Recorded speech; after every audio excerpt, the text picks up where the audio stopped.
Well, hello, everybody. Welcome again. Week 10 coming up, our Start or Sit podcast. I'm joined by Dr. Hawkins, orthopedic surgeon, and here I am, Shannon O'Kelley, physical therapist. And what we do here again is we talk about the previous week's injuries in the NFL, particularly those players that you may have on your fantasy football team, and you need to decide, are you going to start them or sit them based on their previous injury? Dr. Hawkins, how are you? Hey, I'm doing great. It's kind of interesting doing this, in the light of day now with daylight savings time. We're used to the early morning being dark, so it's nice talking to you while it's light outside. It might be, I understand it might be our last daylight savings time ever. Hey, I just got to give you a shout out. I want to apologize. Sorry about your Phillies, just up against a really good Astros team, but you guys hung in there pretty well. But your Eagles are still undefeated, so I don't feel that bad for you. Okay. Yeah, most people don't, and I think they over-accomplished, what they were expected to do. So I think I'll take a little solace in that, and just realize, hey, maybe they've got a bright future ahead of them. They do, and so do the Mariners. Let's not forget those Mariners, okay? Yeah, they look great this year. It came on strong, and looks like good future for them as well. Yeah, after 21 years of a drought, but that's wonderful. Hey, listen, so here's a big player. Here's a big name. This is a tough injury. Josh Allen, quarterback, Buffalo Bills. We all know him. We all love him. He's a gunslinger, but is he going to be able to sling that ball this week? I understand he has a ulnar collateral ligament sprain to his right elbow, the old Tommy John problem here. And he had it at week 9, so he sustained it last week. He's on limited practice this week. But man, how does a guy that throws the ball as hard as he does and often as he does going to come back and play with a ulnar collateral ligament injury?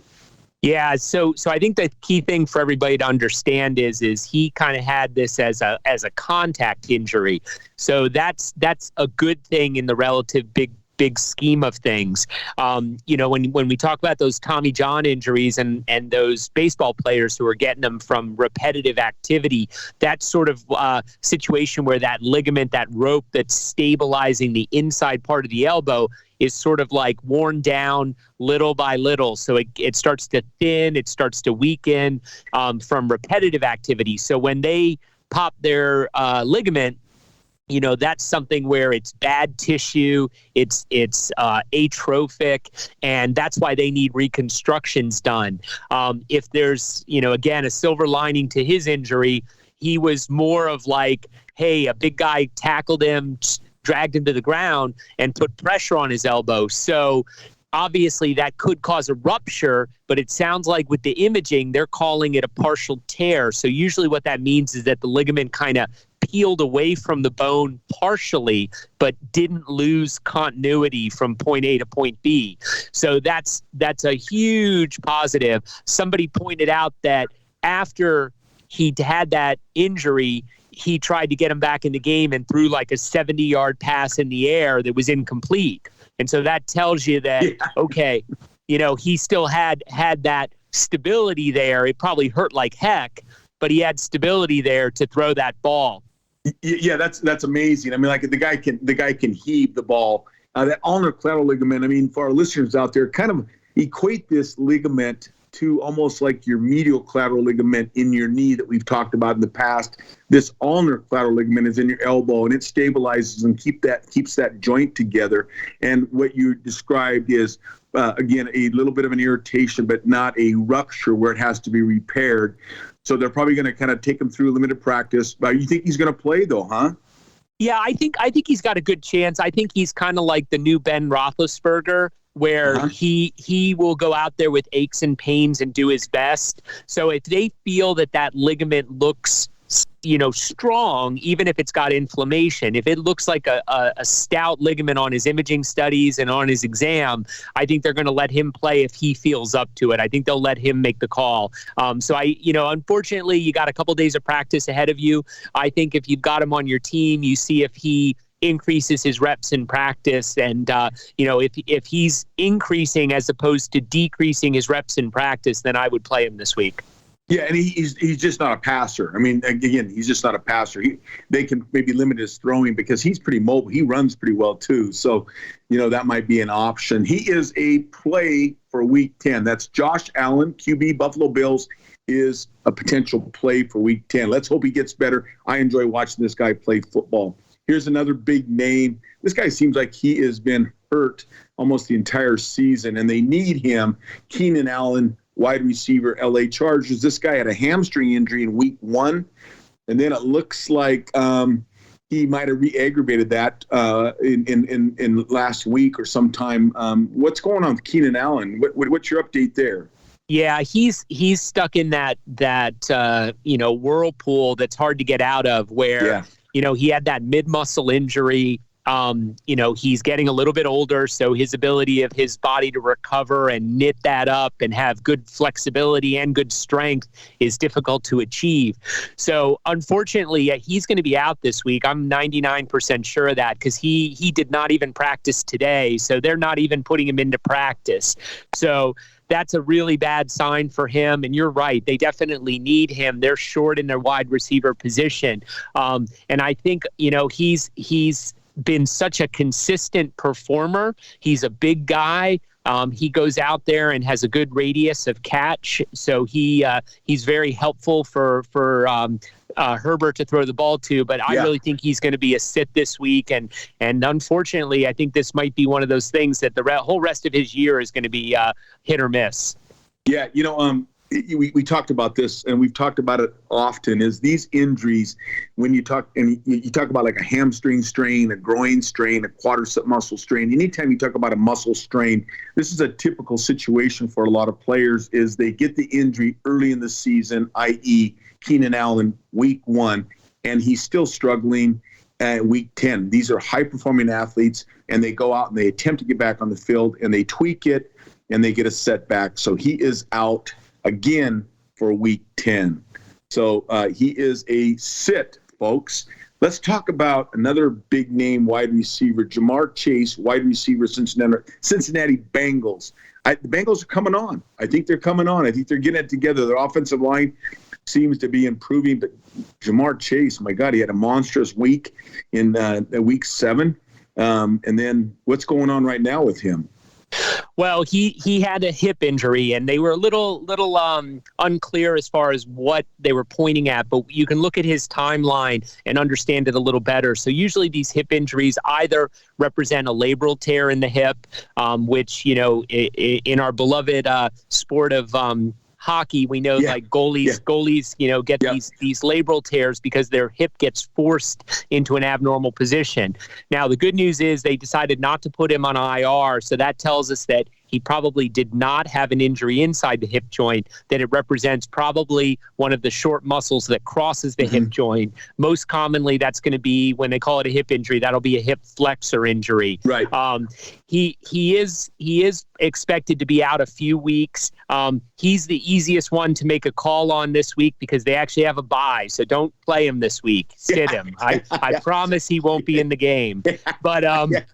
But all kidding aside, I think he's going to be a couple weeks out. I think even next week he'll probably be out as well. But they did not put him on IR, so kind of like the Keenan Allen situation, you got to keep a close eye on him. He has the benefit that he's a young stud right now. He doesn't have 10 years under his belt in the NFL, so he probably will be back in that 4-week time frame. Yeah, and so you're looking at, if we look forward, with this being Week 10, they have a bye. Week 11, you think he's still sitting, or keep an eye on him? He may start kind of 50-50. Is that what you're thinking? Yeah, I think Week 12 he'll be a go. Some of these guys are amazing. So if he's practicing after the bye week, I might roll the dice on Week 11. But if I had to put my money down, I'd say Week 12 he'll be back. Right. Okay, good deal. Jonathan Allen, this guy, running back, Indianapolis Colts. The Colts just made a coaching change. Jeff Saturday is coming in as the new head coach for Indianapolis. Jeff Saturday was, if I remember right, he was Peyton Manning's center, right? So he probably knows a little bit about offense, but he's going to give his hand at coaching, try his hand at coaching. But he needs Jonathan Taylor. That's running back is super important, and he is nursing a sprained ankle for most of the season. And is he going to get back? Is he coming back? When do you think he's going to be back? Yeah, so he was the low ankle sprain, so we don't have to worry about that sort of healing of the soft tissue between the two bones in his lower leg. I think they've been careful with him. They've obviously been underperforming as a team, and I think that plays into some of these decisions. He did come out and participate in practice this week on Wednesday. Last week he did not. He skipped practice, so I think that's a good positive sign that he will be trying to get him inserted into the game. And I think you're right. For somebody like Jeff Saturday, who's by all intents and purposes a great guy, wonderful individual, but first time he's ever had any type of a head coaching position, he'd love to be able to just tell his offensive linemen to block hard and have the quarterback hand the ball off to Taylor and just run between the tackles as much as possible in this game. Yeah. So he's potentially a still sit for week 10. I mean, do you have any sense on this, or you think I actually think he'll play, Shannon, because I think they got him into practice today, and so that's a good sign. That's a big change from last week. So I think they will try to play him this week. I think I'd stick him in. They call him the classic plug and play. If there's a chance he can play, you play him. Absolutely. Especially when you're trying to turn around an organization and he just took a head coaching job. You want this guy to play if you're the head coach for sure. But you want him to be safe because I would call him kind of a franchise player, for lack of a better term, but don't want to hurt him, right? So he's a go. He's a go. Speaking of a go here, this guy was going for our beloved Seahawks, which are on fire. I mean, wow, they've really fooled people from what they were predicting earlier in the season. Marquise Goodwin, wide receiver, Seattle Seahawks, had a groin injury against the Cardinals in week 9. And he was actually, he did not play week 9 because of a groin injury. What do you think? Is he on the mend? Yeah, I think he's on the mend. I think he's going to suffer this week from the fact that they're traveling. They're going and playing in Germany. That's right. So, he's got a long plane ride. He's got a lot of time sitting. I think this is going to be a situation where he will sit this week. They've been, outstanding to watch play this year. I actually got to tell you, as much as you gave props to the Eagles, I'm very, very excited about how the Seahawks have proven really everybody's predictions wrong this year. And, their success has been outstanding. And to see Geno Smith do well has been just great. Just a great, great story for him. But unfortunately, I think Goodwin will be out. And, obviously you've got DK and you've got Lockett, so I don't think they have to rely on him as much. And, I think if he were at home and he was getting treatment every day from his great trainers and his great therapists, there'd be a chance. But I think with traveling to Germany, he'll be a sit. That's probably a good call. That's probably a good call, and we'll keep an eye on him. We do want him back, though, because I think the Seahawks have a pretty good schedule for when they get back from Germany. I think they have a pretty good schedule, so they can continue to shine and look good. Chris Evans, running back, Cincinnati Bengals. He's considered week to week. He has this old, PCL injury. We've talked about the ACL. I think you mentioned the PCL, and he had that against the Panthers week 9. But PCL, a lot of players, they get by with a irritated PCL. But he's a running back. You think he'll play or sit because of the PCL injury?